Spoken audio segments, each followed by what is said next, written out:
అందరికీ నమస్కారం అండి. ఓటు హక్కు విలువ గురించి ఎంతోమంది పెద్దలు మహనీయులు మహానుభావులే చెప్పారు. నేనంతా గోరంతా. ఇప్పుడు నా వయసు 25 సంవత్సరాల పైన అంటే 5 ప్రభుత్వాలను చూసిన ఏం మారలే. మా ఊరే కాదు మీ ఊరు మట్రోడ్ అలాగే ఉంటుంది చూడండి. నీకన్నా నాకన్నా ముందు చదువుకున్న కుర్రోళ్ళకి 5,000కి 6,000కి చెరువు పనులు తవ్వుకునే ఉద్యోగాలే తప్ప అంతకు మించి ఏం రాలే. అందుకోసం ఒక్కసారి నీ ఓటు మిత్రమా. వాటరా కోటర మనకొద్దురా, వాటరా కోటర మనకొద్దురా, ఓటుకు నోటసలే తీసుకో మాకురం. నీ భవిష్యత్తే నీ చేతుల్లో ఉందిరా, నీ భవిష్యత్తే నీ చేతుల్లో ఉందిరా, ఎవడొచ్చి నీ రాతను రాసేది ఎందిరరే.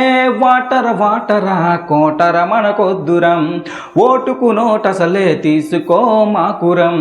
ఎలక్షన్ ముందొచ్చి ఐసును చూపిస్తారు, ఎలక్షన్ ముందొచ్చి ఐసును చూపిస్తారు, తరువాత నేలను నాకించేసి పోతారు.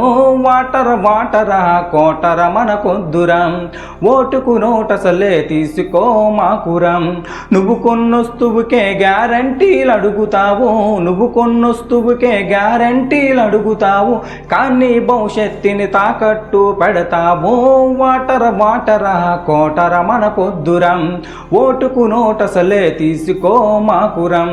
ఒకసారి ఆలోచించి ఓటు వేయరా, ఒకసారి ఆలోచించి ఓటు వేయరా, వినుకుంటే నీ కర్మ 5 ఏళ్ళు బానిసిగా బ్రతకరరే. వాటరా కోటర మనకొద్దురం, ఓటుకు నోటసలే తీసుకో మాకురం. ఓటు అనేది నీ భవిష్యత్తు. దాన్ని నువ్వు అమ్ముకుంటే మళ్ళీ 5 ఏళ్లలో వాళ్ళు వేసే ఎంగిలి మెతుకులు ఇదే 5 ఏళ్ళతో తినాలి. గుర్తుపెట్టుకో. దేవుడిచ్చినంత వరకు నీ కాలు చేతులు బాగానే ఉన్నాయి, నువ్వు కష్టపడి బ్రతకలు. మళ్ళీ వాళ్ళు ఇచ్చే 1000కి 2,000కి ముష్టి చిల్లరికి కక్కుర్తి పడకుండా కేవలం నువ్వు తీసుకున్న 2,000కి 5 ఏళ్లలో రోజుకి 50 పైసలకి నీ జీవితాన్ని తాకట్టు పెడుతున్నావు. గుర్తుపెట్టుకో. ఉచిత పథకాలకు అసలే ఆశపడకుండా నీ కోసం, నీ పిల్లల కోసం, నీ పిల్లల భవిష్యత్తు కోసం దయచేసి 2024 మే 13వ తారీఖున ఓటేసిన ఒక్క క్షణం ముందు నీ పిల్లల భవిష్యత్తు కోసం ఆలోచించి ఒక మంచి నాయకుని ఎన్నుకుని ఓటేయండి. మీ పుణ్యం ఉంటుంది. సరిలే. ఇలాంటి నీతులు ఎన్నో ఎన్నామలే అన్న వాడి కొడుక్కి రేపు పొద్దున్న 25 సంవత్సరాలు వచ్చాక ఉద్యోగం సద్యోగం లేక ఖాళీగా ఇంట్లో కూర్చొని దొబ్బు తింటాడే, అప్పుడు ఆ తండ్రికి ఈ పేదవాడి మాట గుర్తొస్తుందేమో. కనీసం ఈ వీడియో నేను 10 మందికి షేర్ చేయండి. ఇది నా ఒక్కడి స్వార్థమని నువ్వు కూడా అనుకునే షేర్ చేయ మిత్రమా. ఎందుకంటే నీ పిల్లల భవిష్యత్తు కూడా నీకు కావాలి కదా. ఎందుకు పుట్టామో ఎందుకు చస్తానమో తెలియని ఒక కలియుగంలో బతుకుతాను, కొంచెం కూడా బాధ్యత లేకుండా. గుర్తుపెట్టుకో. రూపాయికి కక్కుర్తి పెడితే నీ రూపం మారిపోద్ది. జై శ్రీరామ్, జై హింద్ మిత్రమా.